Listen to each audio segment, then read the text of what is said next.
Hey guys, let's get more news about Miami Heat, but first, don't forget to subscribe and leave your like. Jimmy Butler, Bam Adebayo praised Terry Rozier for electric fourth quarter against Cavaliers.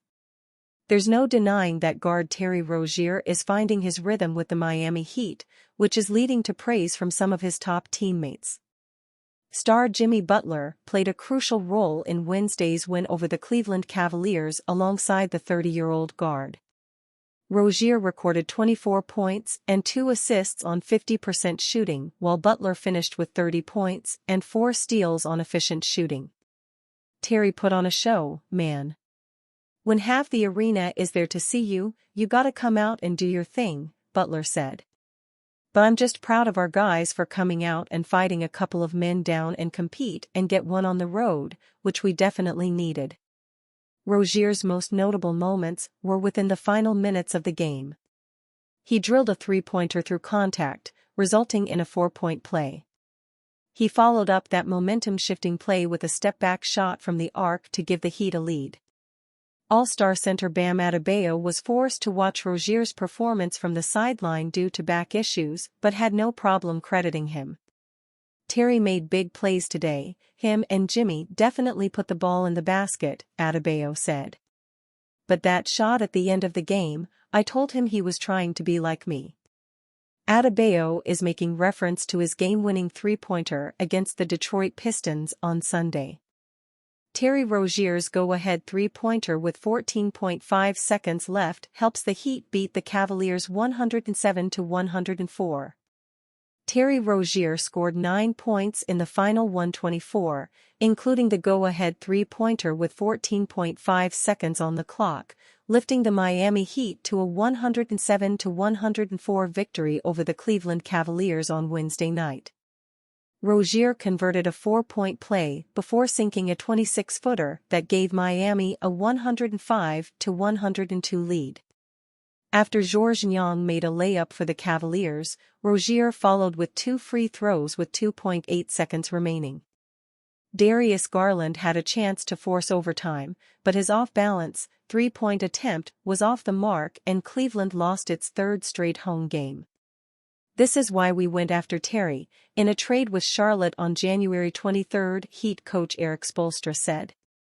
We wanted to have another guy who can make something happen late in games.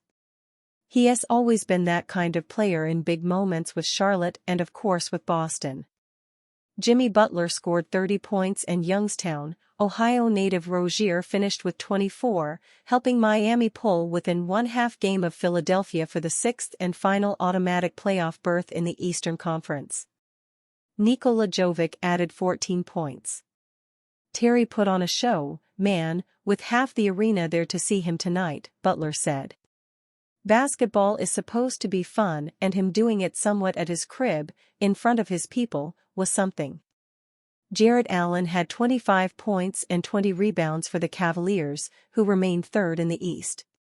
Garland scored 20 points, Caris LeVert added 16 points and 12 assists, and Niang had 10 of his 18 points in the fourth quarter.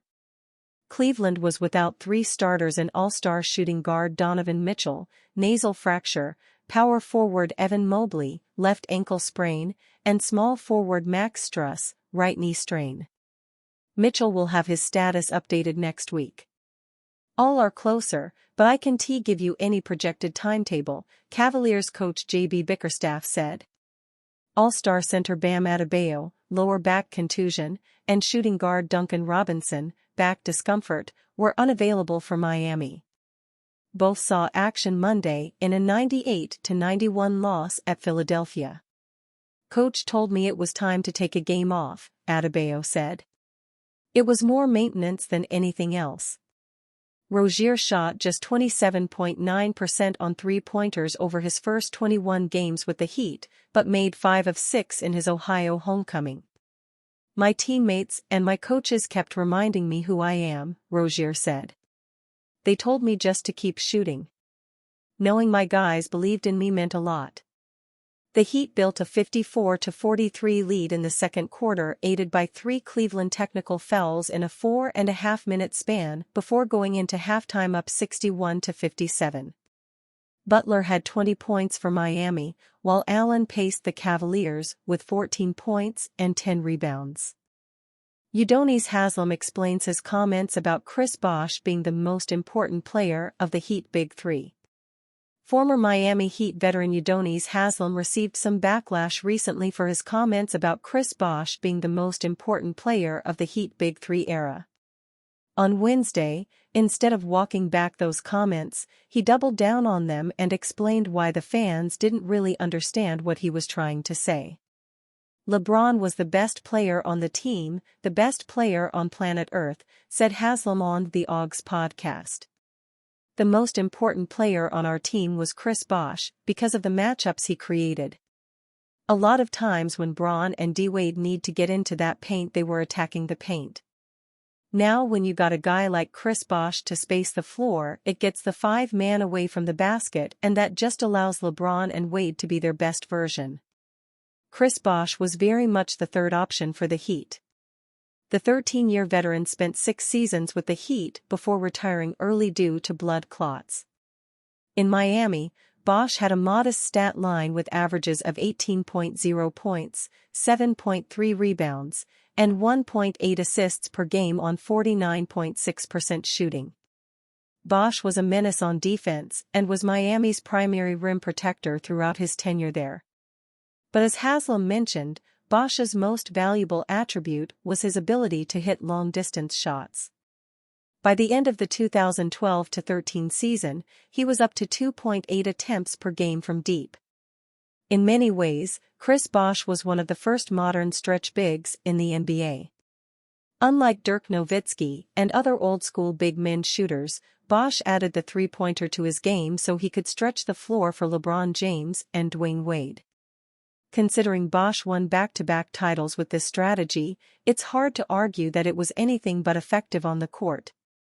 LeBron, Wade, and Bosh made history together, and their titles in 2012 and 2013 remain the final time that the Larry O'Brien Trophy was brought to South Beach. But while their run has become infamous over NBA history, it's a partnership that almost didn't happen. According to the testimony of Dwyane Wade, he and James almost joined the Chicago Bulls that summer to seek an agreement with Derrick Rose and Joakim Noah. Of course, such a move just wasn't in the cards for the star duo, and they decided to just join forces in Miami instead. As for Bosh himself, he was heavily recruited that summer as one of the league's top big men, and it wasn't until a meeting with Pat Riley that he was sold on joining the franchise. As the story goes, Pat Riley pulled out one of his championship rings, and it was enough to sway Bosh into a multi-year deal. There are a lot of different ways that the summer could have ended for the Miami Heat, but they came out as the biggest winners by far that year by adding 2 superstars alongside their own basketball champion. Had it been anyone else, who knows how that run might have played out for the Heat, and who knows how Bosh would be remembered today if not as a legendary champion and one of LeBron James' all-time best teammates? And you, fan, what do you think of the situation Udonis Haslem? Leave your opinion in the comments.